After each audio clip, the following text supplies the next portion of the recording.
નમસ્કાર મિત્રો. આપણે ઘણા એ રીતના વિડીયો જોયા આગળ, જેમાં ઘણી સમસ્યાઓ અથવા કોઈ પણ એક કેસ સ્ટડી ને બધું જોયું આપણે. આજે કંઈક નવું છે જે અમે ચર્ચાના માધ્યમથી તમારે સમક્ષ રજૂ કરવા માગીએ છીએ. તો દેવમભાઈ, તમને ખબર હશે કે આપણે પહેલેથી જોડે જ હોય છે અમારી, અને અમે સહપાઠી છીએ. તો એમના કંઈક પ્રશ્નો હતા, તો ચર્ચાના માધ્યમથી આપણે પ્રશ્નોનું સોલ્યુશન કરીએ. પ્રશ્ન વિશ્વમભાઈ એવો હતો કે તમે એક તો મૂવી બહુ જુઓ છો. હા હા. મૂવી જુઓ છો, તમને એડિટિંગ પણ સારું આવે છે. તો મારે કામ શું કહેવાય કે જે તમે મૂવી જુઓ છો એની અંદર પાછળ બેકગ્રાઉન્ડ બદલાય છે, એની અંદર મ્યુઝિક બદલાય છે, કેમેરા એંગલ અલગ અલગ હોય છે. તો એની પાછળનું સાયન્સ શું હોય છે કે કઈ રીતના કઈ કઈ સિચ્યુએશનમાં કેવા કેવા પ્રકારના મ્યુઝિક રાખવામાં આવે છે.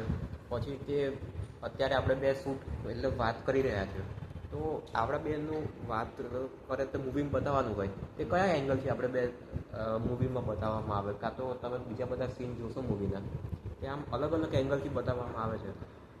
હા, એટલે કેમેરા એંગલની વાત કરીએ ને તો એ એટલો મોટો ટોપિક છે ને કે એમાં કોઈ પણ અલગ રીતે આપણે શું પ્રેઝન્ટ કરવું છે ને એના ઉપરથી કેમેરા એંગલ બને. જેમ કે કેમેરા એંગલમાં એક આવે છે જે અપર આઈ લેવલ કહેવાય. અચ્છા.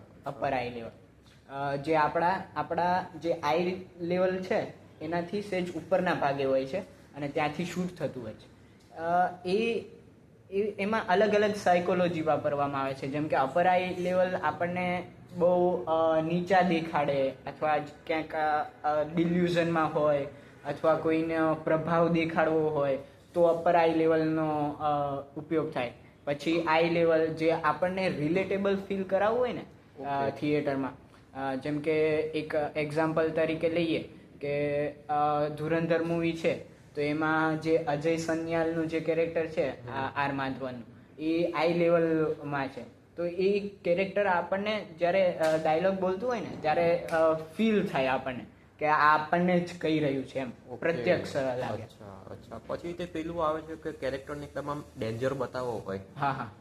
તો કઈ રીતનું એંગલમાં એમાં ઘણા અલગ અલગ એંગલ આવે છે. એક થર્ડ પર્સન એંગલ જે ગેમમાં વધારે યુઝ થાય, જેમાં આપણું આખું કેરેક્ટર, તમે કોઈ ગેમ રમી હોય તો તમને ખબર હશે GTA જેવી, કે જેમાં આપણું આખું કેરેક્ટર દેખાય અને આપણો આ પાછળના ભાગેથી એ એંગલ શૂટ થતું હોય. તો એ રીતના એંગલથી માણસનો પ્રભાવ અથવા એનો ડેન્જર, એનું ભયંકર, એનું આમ કહેવાય ને કે એનો પ્રતિભા દેખાડવા માટે એ એંગલનો યુઝ થાય છે. અને તમે જે મ્યુઝિકની વાત કરી તો મ્યુઝિકમાં અલગ અલગ ઓપ્શન હોય. કેમ કે કોઈ પણ સીન છે ને એમાં મ્યુઝિક બે પ્રકારમાં વપરાય. એક મૂવીની અંદર જે ડાયલોગ બોલાતા હોય એ મ્યુઝિક ઓલરેડી એક્ટરને ખબર હોય કે આ ડાયલોગ એમને સંભળાતા જ હોય, કેમ કે ડાયલોગ એમને બોલવાના.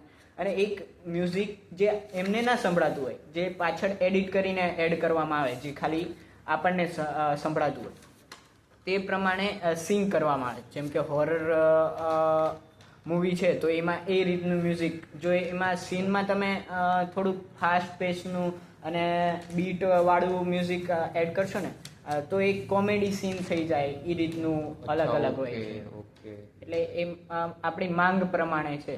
અચ્છા. અને તમે આમ પેલી વાત કરી પિક્ચરની, તે એક વસ્તુ એમાં પણ મને નવી જાણવા મળી હતી કે જ્યાં હોરર પિક્ચર શૂટ થતું હોય ને તો એ સ્ટુડિયોમાં આપણે એક આમ એક્શન, એટલે કે શું કહેવાય, મારપીટ વાળું પિક્ચર શૂટ ના કરી શકીએ. એટલે કે અલગ અલગ સ્ટુડિયોમાં અલગ અલગ રીતના પિક્ચરો શૂટ થાય. ધારો કે આપણે ધર્મા સ્ટુડિયો છે, એની અંદર રોમેન્ટિક પિક્ચર શૂટ થતું હોય તો ધર્મા પિક્ચર વાળા હોરર પિક્ચર શૂટ કરવાની પરમિશન કોઈ દિવસ આપે જ ના. કારણ કે ધર્મા પિક્ચરના સ્ટુડિયોની અંદર એવી રીતનું એન્વાયરમેન્ટ, એવી રીતનું તે આજુબાજુનું પ્લેસ એવું બનાવવામાં આવ્યું હોય ને એટલે કોઈ દિવસ હોરર પિક્ચર શૂટ કરી જ ના શકે. એટલે કે તમે પિક્ચરની કેટેગરી વાઇઝ અલગ અલગ સ્ટુડિયોમાં તે પિક્ચર શૂટ થતા હોય છે. એટલે આ એક વિઝ્યુઅલ એક સ્ટોરી ટેલિંગનો આપણો સબ્જેક્ટ આવે છે.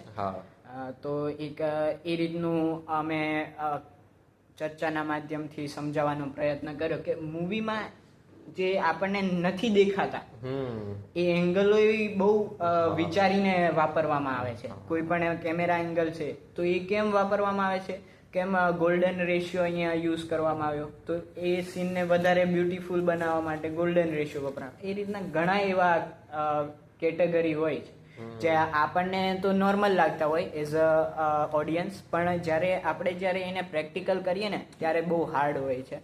તો આજનો તમારો અનુભવ કેવો રહ્યો? ખૂબ ખૂબ સરસ. મને ખરેખર એવો પ્રશ્ન હતો જ કે આ લોકો મ્યુઝિક અંદર એડ કરતા હશે કે અલગ અલગ એંગલથી શૂટ કરતા હશે તો કેવી રીતના કરતા હશે, પણ આજે મને તમારી પાસેથી ઘણું જાણવા મળ્યું, એટલે તમારો ખૂબ ખૂબ આભાર. આવા વિડીયો તમારે જોવા હોય તો અમારી ચેનલને સબસ્ક્રાઈબ કરી દેજો, અને વિડીયો પસંદ આવ્યો હોય તો લાઈક કરજો, અને તમારો શું અભિપ્રાય છે આ વિષય પર, તો તેની અમને બહુ જ ઈચ્છા હોય છે કે તમારો અભિપ્રાય અમે જાણીએ, તો તમારો અભિપ્રાય જરૂર કોમેન્ટમાં લખજો. ધન્યવાદ. એ તારી ભલી થાય.